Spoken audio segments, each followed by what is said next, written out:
Dalam pengertian LKLB, literasi keagamaan lintas budaya, kita diminta untuk mempelajari, mengetahui, memahami akan arti dari kemajmukan, akan arti dari perbedaan dalam berbagai budaya yang dianut oleh agama lain.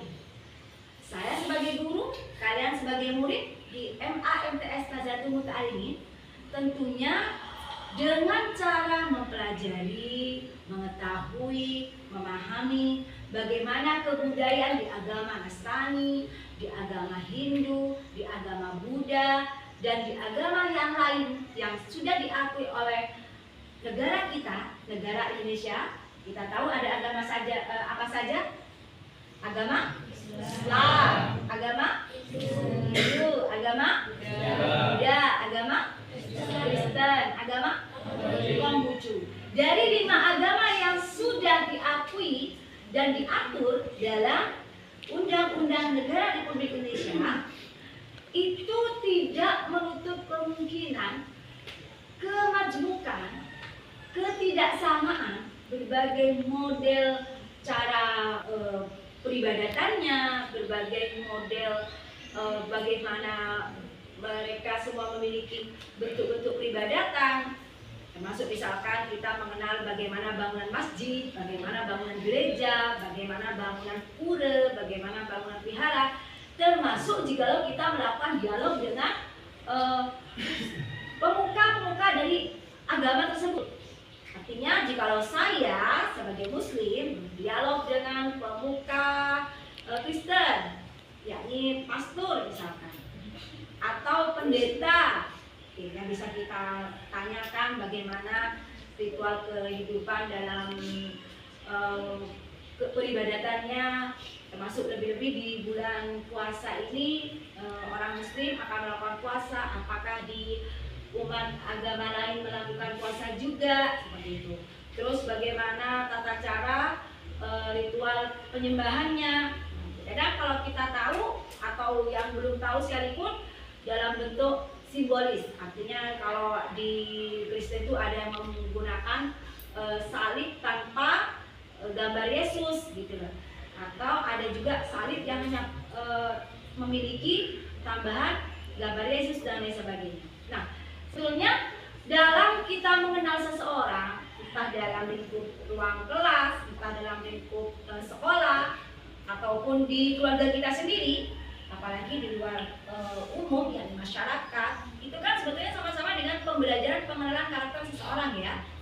Bukan hanya harus kita mencari mana sih yang orang Kristen, mana sih yang orang Hindu, mana sih yang orang Buddha, seperti itu. Tetapi dengan pengenalan itu sebetulnya kita bisa memahami bagaimana kondisi penganut agama lain, bagaimana kondisi teman sejawat kita, bagaimana kondisi seorang guru bisa mengenal muridnya, seorang siswa MAMTS bisa memahami keadaan gurunya. Selain semua itu bisa kita lakukan dengan cara mengetahui, mengenal, memahami, akhirnya kita bisa berkolaborasi, akhirnya kita bisa bekerja sama dalam arti di dalam kelas, di sebuah pembelajaran mengangkat satu tema, kita bisa mengerti apa yang dibutuhkan oleh seorang murid, apa yang harus dilakukan oleh seorang guru, bagaimana kerjasama murid dengan guru di dalam kelas tersebut, walaupun itu dalam satu penganut, apalagi yang beda penganut. Bukan berarti kita mengatakan kamu agamanya apa, harus saya tolong, kamu kepercayaannya apa, harus saya bantu. Nah, tidak seperti itu. Artinya di LKLB, literasi keagamaan lintas budaya, kita diminta betul-betul bisa tahu. Makanya tahu itu kan harus mempelajari ya, apalagi memahami ya. Dari tahu kita bisa berdialog dengan para sesepuh atau misalkan dengan pastor, dengan pendeta, dengan biksu, di mana kesempatan bertanya itu tidak akan mempengaruhi dari kekuatan keyakinan dari penganut agama tersebut. Karena saya berkunjung ke gereja, karena saya berkunjung ke wihara, akhirnya orang yang tidak paham dikiranya saya sudah pindah agama. Padahal kunjungan itu bentuk kita sebagai tamu, kunjungan itu bentuk kita sebagai permisi ya, mengetahui, ingin memiliki tambahan pengetahuan dan pengalaman dari adat istiadat kebudayaan agama tersebut. Atau sebaliknya, seorang biksu, seorang pastor, ya, seorang penganut agama lain, misalkan berkunjung ke tempat ibadah umat muslim. Sebetulnya ini kan sudah diberi contoh oleh pemuka-pemuka agama kita maupun agama lain. Kita kenal dengan Gus Dur. Kenal dengan Gus Dur? Ya.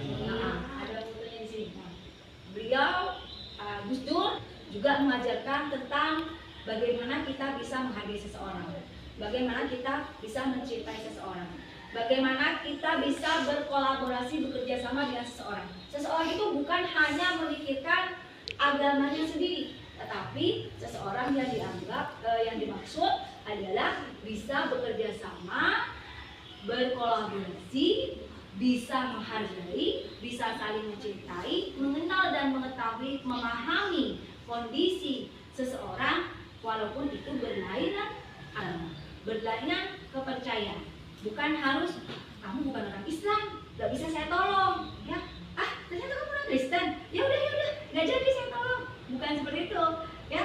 Dari LKLB, literasi keagamaan kita sebudaya, kita betul-betul bisa belajar. Nah, belajar itu tidak harus hanya membaca referensi buku-buku yang kita ketahui tentang keagamaan lain atau berdasarkan media sosial.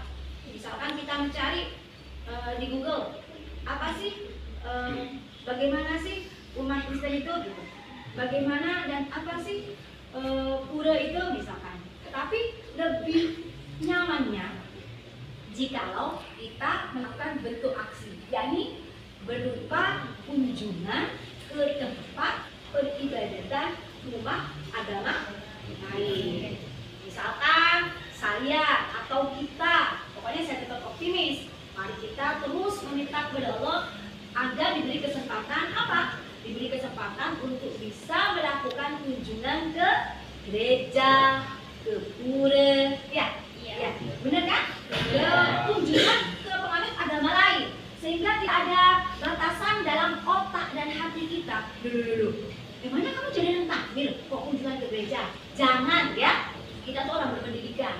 Berpendidikan diberi akal, diberi hati nurani oleh Allah SWT, oleh pencipta sang Khalik.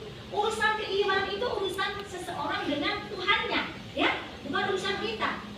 Perihal seseorang itu kunjungan, melakukan sharing, melakukan tanya jawab, melakukan pengenalan terhadap agama lain, dia berubah setelah itu, berarti dia yakin dengan keyakinan yang dia miliki, ya. Keyakinan keimanan itu urusan diri seseorang dengan sang pencipta, dengan Tuhan, bukan urusan kita. Kita manusia sudah diberi akal, sudah diberi otak hati untuk sekiranya bisa saling menghargai, memanusiakan manusia. Oke, mengerti anak-anak? Baik. Semoga apa yang kita rencanakan, apa yang kita lakukan selama ini betul-betul Allah ridhoi. Satu poin yang perlu saya lakukan adalah penghargaan kepada siapapun, mencintai kepada siapapun, kita tahu porsi dan fungsinya. Artinya, saya menghormati guru, saya sebagai guru menyayangi kalian sebagai murid. Tetapi apakah betul-betul sudah sesuai porsi dan kebutuhannya? Itu yang terpenting. Dan lebih dari itu semua, anak-anakku, silahkan antara kalian, laki-laki perempuan, bukan mencampur adukkan ya, tetapi kita tahu, tatanan pergaulan tapi perempuan seperti ini. Tatanan ada pergaulan guru dengan murid seperti ini, antar teman seperti ini, teman sejawat,